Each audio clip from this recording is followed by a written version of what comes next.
नमस्कार, स्वागत आप सभी का। आपके साथ मैं हूं पुनीत और आज क्रिमिनल्स में एक ऐसा कातिल बेनकाब करेंगे जो कत्ल से पहले नाबालिग लड़के के दोनों हाथ काट देता है।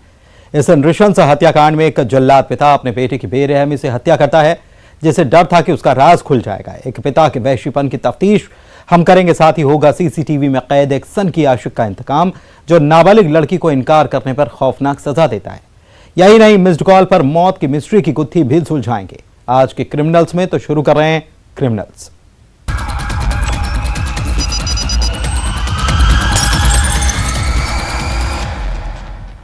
पंद्रह साल के नाबालिग लड़के के कत्ल की वो मिस्ट्री, जिस मिस्ट्री में पुलिस वाले बोरवेल में लाश के कटे हाथ की तलाश कर रहे हैं। कत्ल से पहले नाबालिग लड़के के हाथ कातिल ने काट दिए थे, जिससे कि वो कातिल का विरोध न कर सके। हत्यारे का जब आप नाम सुनेंगे तो दंग रह जाएंगे। देखिए, राज खुलने का डर, बेटे का मर्डर।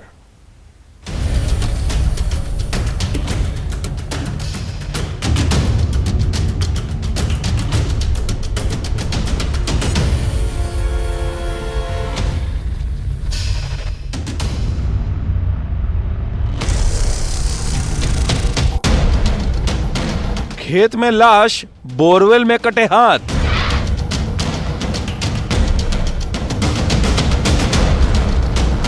पंद्रह साल के लड़के का बेरहमी से कत्ल।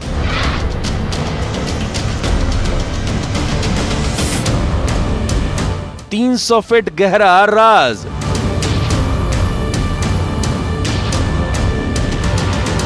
उसकी आंखों में कैद पिता का पाप। वो राज जान गया है, बेटे को मरना ही होगा। 15 साल के नाबालिग लड़के की वो मर्डर मिस्ट्री जो रोंगटे खड़े करने वाली है। इस खेत में 15 साल के हरिओम चौहान की लाश मिली थी। लाश के दोनों हाथ कटे थे।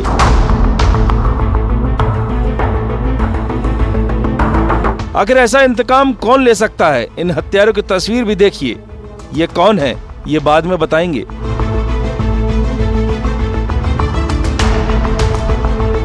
लेकिन पहले इनका गुनाह सुनिए। 15 साल के हरिओम की बेरहमी से हत्या करने के बाद उसके कटे हाथ को बोरवेल में करीब 300 से 350 फीट गहरे गड्ढे में फेंक दिया गया था। आखिर इतनी नृशंस तरीके से हत्या की वजह क्या थी? यह सवाल सबके जहन में कौंध रहा था। देवास के बांगरदा के बरोठा थाना इलाके में यह दिल दहलाने वाली वारदात हुई। खेत में बने हुए एक निर्माण पर वो लेकर गए पानी देने के बहाने और वहाँ पर घटना को अंजाम दिया। वहीं पर खेत में जो झाड़ियाँ होती हैं वहाँ पर बीच में डेड बॉडी को छुपाया गया। तो जो डेड बॉडी के पार्ट्स जो काटे थे वो उन्होंने बोरवेल के गहरे गड्ढे में डाला जाना स्वीकार किया है। हमने उसको आइडेंटिफाई कर लिया है, उसको निकाले जाने की कार्रवाई अभी चल रही है।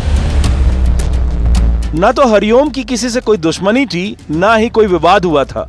इधर हरिओम के परिवार की भी किसी से कोई रंजिश नहीं थी। ऐसी हैवानियत जो थर्रा कर रख दे।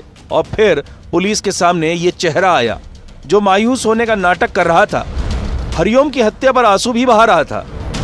अब सुनिए इस नकाब के पीछे इस जल्लाद का सच।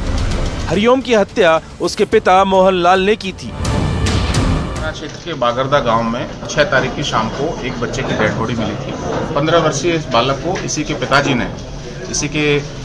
पिता ने रस्सी से गला दबाकर इसकी हत्या कर दी थी और दराती से इसके हाथ काट दिए थे ताकि वो उससे संघर्ष नहीं कर सके और सबूतों को मिटाने की कोशिश की थी। एक जल्लाद पिता अपने ही बेटे की जान लेने पर आमादा हो गया, जिसका वहशीपन देखिए। हत्या से पहले बेटे के हाथ काटे जिससे वो विरोध न कर सके, उस पर हमला न कर सके। रस्सी से गला घोंटा और उसे मार डाला। वजह थी हरिओम ने पिता को एक महिला के साथ आपत्तिजनक हालत में देख लिया था। दोनों आरोपियों को गिरफ्तार कर लिया है। आरोपी मोहन के उसके पड़ोस में रहने वाली अवैध संबंध थे। अवैध संबंधों को देखे जाने के कारण उन दोनों ने मिलकर इस बेटे की हत्या की। राज खुलने का डर और जल्लाद बाप का कहर रोंगटे खड़े कर देता है। देवास से वरुण राठौर के साथ bureau report, news 18 Madhya Pradesh Chhattisgarh. 25 second का वो वीडियो जो आपको भी थर्रा कर रख देगा। रिहायशी इलाके में की गली में यह कैद हुआ, जिस सीसीटीवी में फुटेज में यह कैद है एक सिरफिरे आशिक का इंतकाम, जो कोचिंग से घर जा रही लड़की को गली में रोकता है, प्यार का इजहार करता है और उसके बाद जब वो सिरफिरा लड़की की ना सुनता है तो तिलमिला जाता है। उसके बाद क्या हुआ देखिए।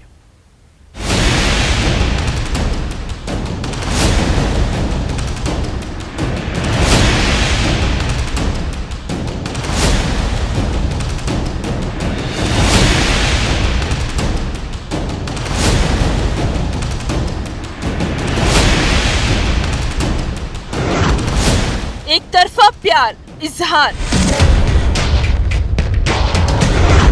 इनकार पर चाकू से वार, सीसीटीवी में कैद इंतकाम, सिरफिरे की ये कैसी सनक, एक सिरफिरे की ऐसी सनक जो इस सीसीटीवी में कैद हुई है। एक बेखौफ मनचला जो इस रिहायशी इलाके में भी कितना बेफिक्र होकर गाड़ी रोकता है, उतरता है, जो एक लड़की का पीछा कर रहा था। उसके बाद लड़की को रास्ते में रोकता है और जिद करता है वो उससे बात करे। एक तरफा प्यार का इजहार भी, जिसे ना तो कानून का डर है, ना ही यहाँ रहने वाले लोगों का, जिसके इरादे भी खौफनाक थे। लड़की के इनकार पर उस पर चाकू से हमला भी करता है। इधर यहाँ इस रिहायशी इलाके में रहने वाले लोग लड़की पर हमला होने पर उसे बचाने आते हैं और सनकी आशिक इसी बीच भाग निकलता है। तो पीड़िता के द्वारा कल वो कोचिंग से जब अपने घर लौट रही थी, ये आरोपी जो उसके मोहल्ले का ही निवासी है और उसने उसके ऊपर जानलेवा हमला किया, जबरदस्ती कर रहा था कि वो उससे बात करे। जबलपुर के घमापुर थाना इलाके के द्वारका नगर में 7 दिसंबर को सुबह के वक्त ये वारदात हुई थी। नाबालिग छात्रा कोचिंग से घर आ रही थी और आरोपी विक्रम उसकी लोकेशन ट्रेस करके इस गली में पहुंचा, जो उससे एक तरफा प्यार करता था, जिसने प्यार का इजहार किया, लेकिन लड़की ने साफ इनकार कर दिया। और ये इनकार ऐसा चुभा कि चाकू से इस सनकी आशिक ने दनादन वार किए। पीड़िता ने बताया कि वो पहले भी उसको इंसिस्ट करता था कि वो उससे बात करे। इस संबंध में उसके द्वारा पहले कोई कंप्लेंट नहीं की गई थी, ना ही परिजनों के द्वारा की गई थी, और इसी आवेश में आकर के इसके द्वारा उसके ऊपर जानलेवा हमला किया गया है। कल से हम लगातार इसकी खोज में लगे हुए थे। क्या नाम क्या है आरोपी का? विक्रम केवट। इधर पुलिस वाले आरोपी को ट्रेस कर रहे थे और फिर आरोपी की लोकेशन जबलपुर स्टेशन पर मिली।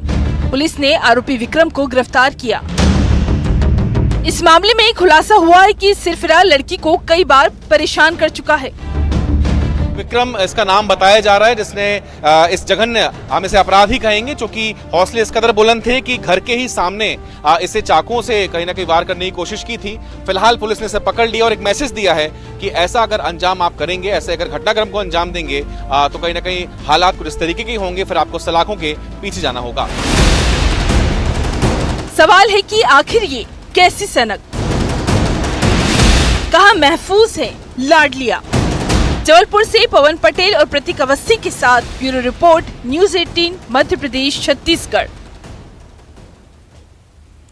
मिस्ड कॉल की अब एक ऐसी मिस्ट्री, जिस मिस्ड कॉल पर पति पत्नी को सफाई देती रही, लेकिन शक ने 13 साल की शादीशुदा जिंदगी में जहर घोल दिया और फांसी के फंदे पर झूल गया एक रिश्ता।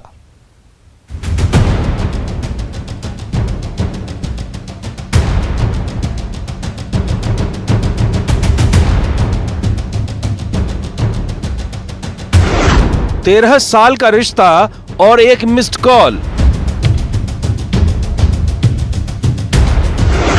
वीडियो कॉल पर जुल्म के सबूत, फांसी के फंदे पर झूलते रिश्ते,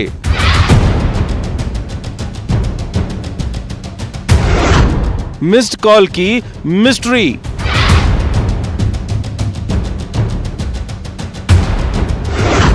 शक में रिश्ते का द एंड।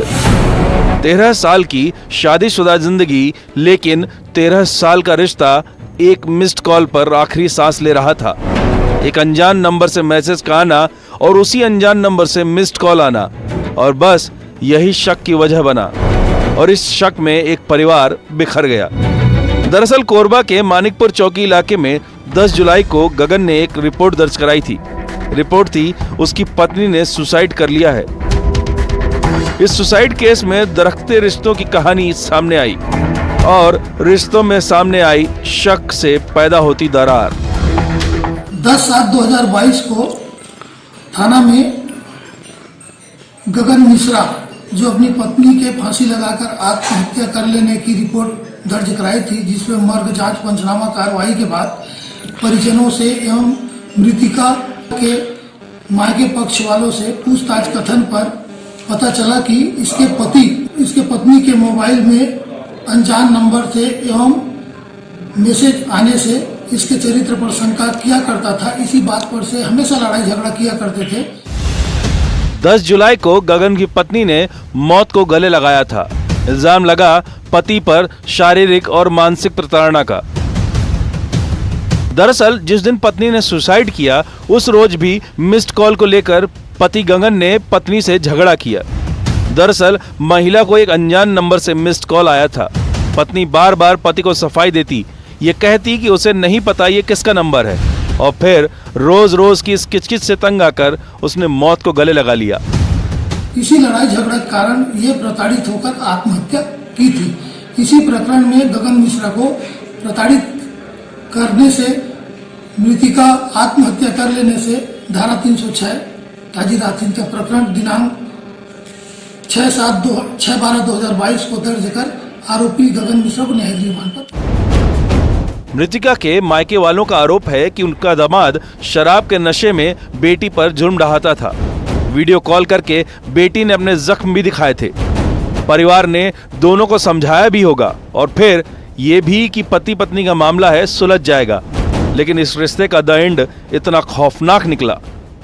मृतिका की मां एवं भाई के बयानों से यह आया कि पूर्व में इसको शराब पीकर बहुत प्रताड़ित मारपीट किया करते थे।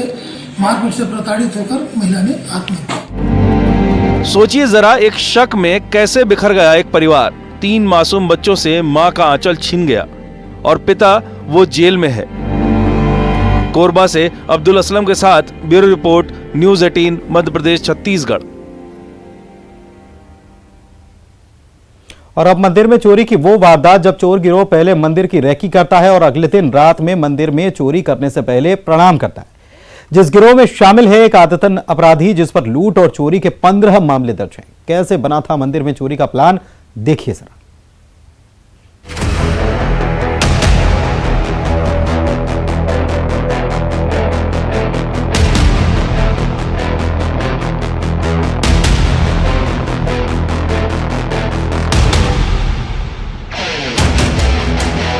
एक दिन पहले किए दर्शन। जिस दिन ये चोरी हुई है उसके एक दिन पहले ये लोग आकर पूरा रैकी करके गए कि हमें कहां से क्या उठाना है, और उसके बाद इन्होंने ये चोरी की। दूसरे दिन वो करे प्रणाम। सीसीटीवी में कैद गुनाह लाइव।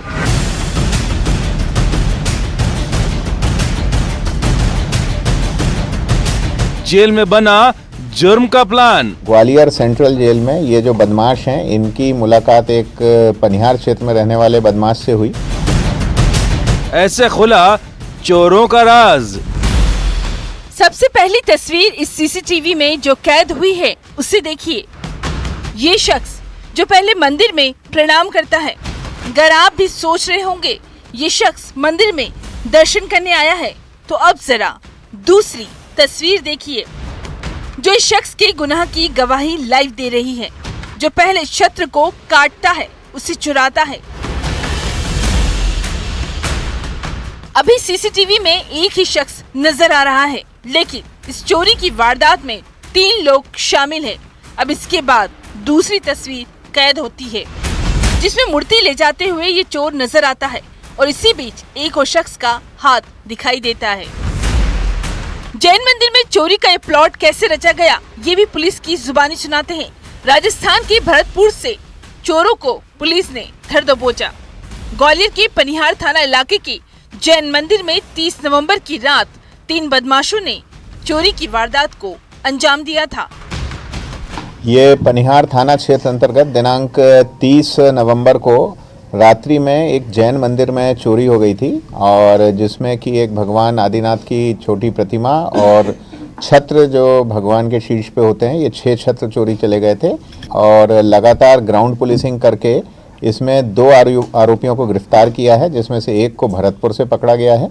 और इनसे जो चोरी किया गया ओरिजिनल छत्र थे वो बरामद हुआ है, और साथ ही भगवान आदिनाथ जी की जो प्रतिमा थी वो सकुशल बरामद हुई है।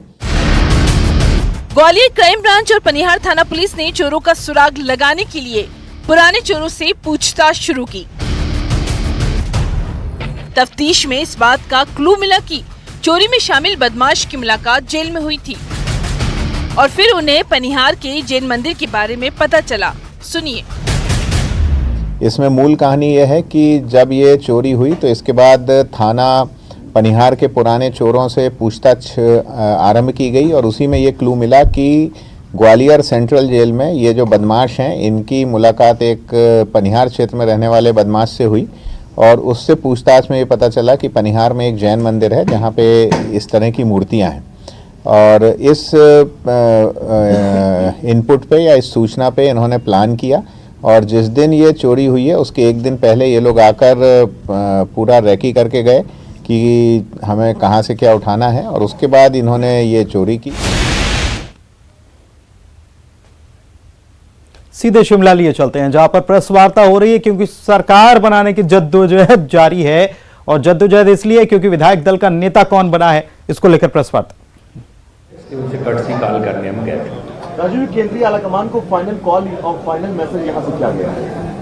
केंद्रीय आलाकमान को हम लोग ऑब्जर्वर अपनी रिपोर्ट सौंपेंगे कल जाके, और वही 1 लाइन रेजोल्यूशन है। पार्टी अप्राजित पार्टी हाईकमान करके की पार्टी हाईकमान जिसको चाहे नेता चुन सकते हैं। हिमाचल प्रदेश को कब तक उसका मुख्यमंत्री? मैंने आपको इस सवाल का जवाब पहले दे दिया कि जल्दी से जल्दी हम इसका निर्णय लें।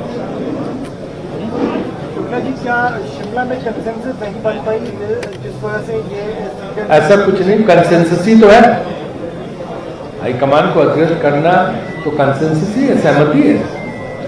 सर, अगला मुख्यमंत्री क्या विधायकों में से ही चुना जाएगा, या जो 40 विधायक चुने गए उसके बाहर से भी कोई मुख्यमंत्री? मैंने आपको बताया कि सारे निर्णय लेने का अधिकार पार्टी हाईकमान को है।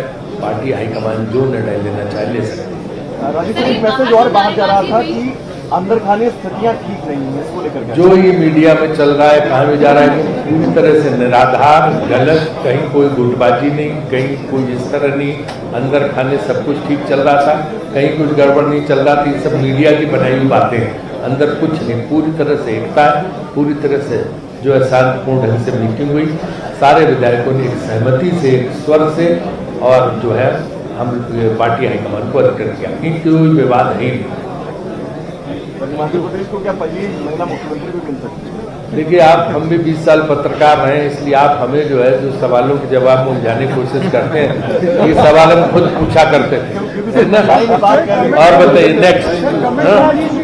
सर, राजीव जी, एक सवाल और है कि आज जब सुबह राज्यपाल से मिलने आप लोग गए, आपके साथ कोई प्रदेश का चेहरा नहीं था साथ में, इसकी क्या वजह थी? नहीं, के सवाल हम जो है हम लोग AICC के जो हम लोग थे, अखिल भारतीय कांग्रेस कमेटी की तरफ से हमने जाके उनको कर्टसी कॉल किया, क्योंकि ये मुख्यमंत्री हैं, ये पूर्व मुख्यमंत्री लीडर थे, और हम जो है यहाँ के इंचार्ज हैं, उस नाते उनसे कर्टसी कॉल करने के लिए गए थे। एक शिष्टाचार भेंट थी।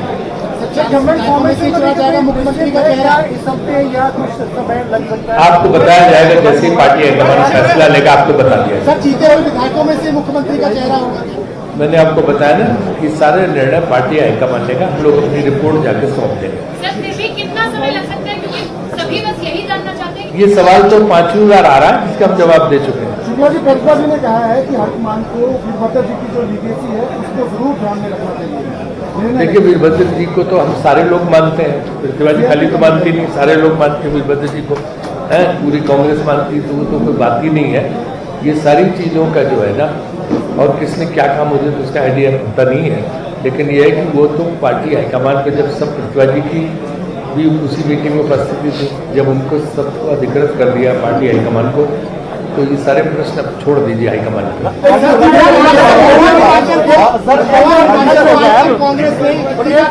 क्या 1 सेकेंड क्या कितनी बार कांग्रेस सरकार का एक बार नहीं दिया गया और भाजपा ने कई बार जो है कमांड जो है वो लोअर हिमाचल को दी, मुख्यमंत्री वहां से आया तो ये आवाज उठ रही थी कि लोअर हिमाचल से क्यों नहीं, क्योंकि वहां से सरकारें बनती है, इतनी सीटें जीते, उस पर भी कांग्रेस को काफी जो है वहां से सपोर्ट मिली है, वहां से इतने सारे लोग जीत के आए तो क्यों नहीं दिया। चलिए आपके सुझाव को भी मैं हाईकमान को बता देंगे। लेकिन ये क्या कर रहे हैं, क्या बोल रहे हैं? कहा था कि कोई हाउस ट्रेडिंग नहीं है, कुछ नहीं है, वो तो इसलिए कि लोगों को कन्वीन चंडीगढ़ पड़ रहा था, उधर के लोगों को आने के लिए चीज रख रहे हैं। हाउस ट्रेडिंग को हमारा बहुत स्पष्ट और भारी बहुमत है, इसलिए उस तरह की बात नहीं है। और मैं इस बात का स्वागत भी करूंगा कि हमारे जो अभी तक मुख्यमंत्री थे उन्होंने स्वयं जाके तुरंत इस्तीफा दे दिया, कांग्रेस को उन्होंने शुभकामनाएं और बधाई भी दी है सरकार बनाने के लिए। तो हम किसी के खिलाफ कुछ बोल ही नहीं रहे, इसलिए हम उनके इस कदम का स्वागत करते हैं जयराम ठाकुर जी के। राहुल गांधी भारत जोड़ो यात्रा में उनकी उन तक नहीं पहुंचाया जाएगा कांग्रेस दूसरे राज्यों में निश्चित रूप से इससे कांग्रेस को न केवल जीवनदान, कांग्रेस का फिर से जो है कांग्रेस। तो एक लाइन में कह दिया गया कि आला कमान ही तय करेगा सब कुछ। इसी के साथ क्रिमिनल्स में बस इतना ही। नमस्कार।